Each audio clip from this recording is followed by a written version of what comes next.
Hey everyone, now that you've got your Garmin Livescope, now what? What do you view it on? Stay tuned, we'll talk more about it.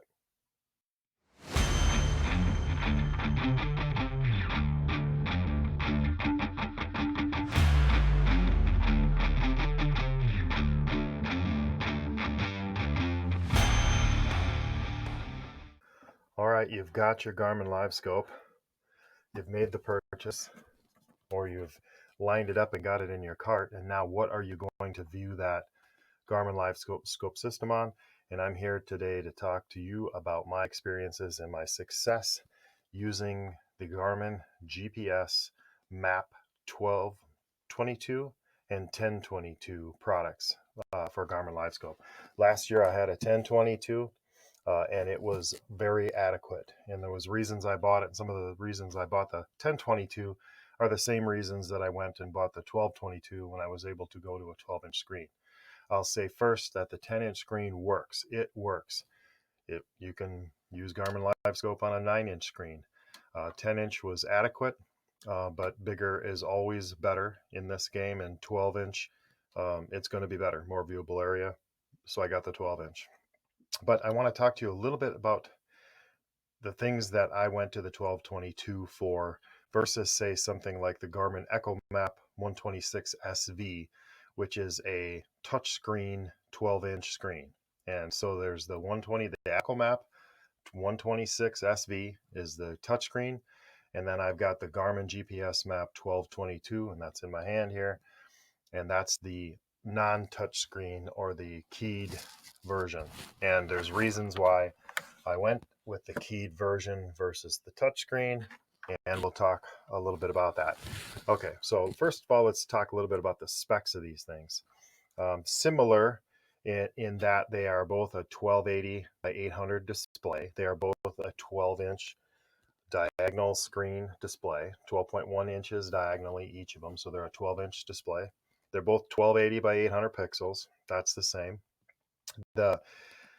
The keyed version that I have right here, the 1220, the GPS Map 1222, is a little bit lighter. It comes in, I think, at just a little over 5 pounds. The 126 SV is 5.5 pounds, so they're about the same there. But the meat and the potatoes, and the SV, the touchscreen, the Garmin Echomap 126 SV, is about $2,060 retail. The Garmin GPS Map 1222, this one, is $19.99. So this one's a little bit cheaper, about the same. You know, they're in the $2,000 range, both of them, to get the 12-inch version. But this one's a little lighter, and it's not touchscreen. And a couple of reasons I like the touchscreen. First of all, I'm not big on touching my screen and getting it all gummed up full of my fingerprints. I think I pulled it out of the box and I got a little fingerprint up here and it's already annoying me. I want to get that cleaned up already. So if you touch the screen, you're going to be cleaning your screen a lot. So you can clean it a lot less with the keyed version over here. But that isn't the main reason. The main reason is I like the controls in rainy weather, not touching the screen, but also because of viewable area. And I'm going to put up an image on the screen of the Echomap 126 touchscreen and what happens when the menus pop up on the screen, the menus that allow you to either expand your forward range, reduce and expand your depth. Those menus pop up on your screen and they gobble up viewable area, and then you end up looking at a smaller area than you would otherwise. So the main reason that I went with this route, it's cheaper, lighter, but the main reason is viewable area on the screen is actually the full 12.1 inches. And when you're using this thing primarily for forward-facing live imaging, you want maximum viewable area. That's why you went up from a 10-inch to a 12-inch in the first place. So that's it. Simple differences between the two. They're both great products. They're both quality products. They both give you 12.1 inches of viewable area. But the menu squeezes down on the touchscreen version because you got to touch the screen to use the menu. Pretty obvious. On this one, you're over here using these controls. So you get more viewable area with this one. It's a little bit cheaper, a little bit lighter. It's a winner.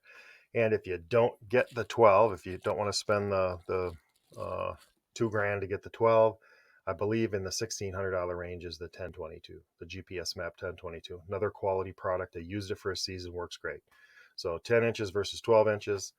You can't go wrong with these. And these dials are clicked, so there's a little bit of tension on them, so it doesn't spin freely.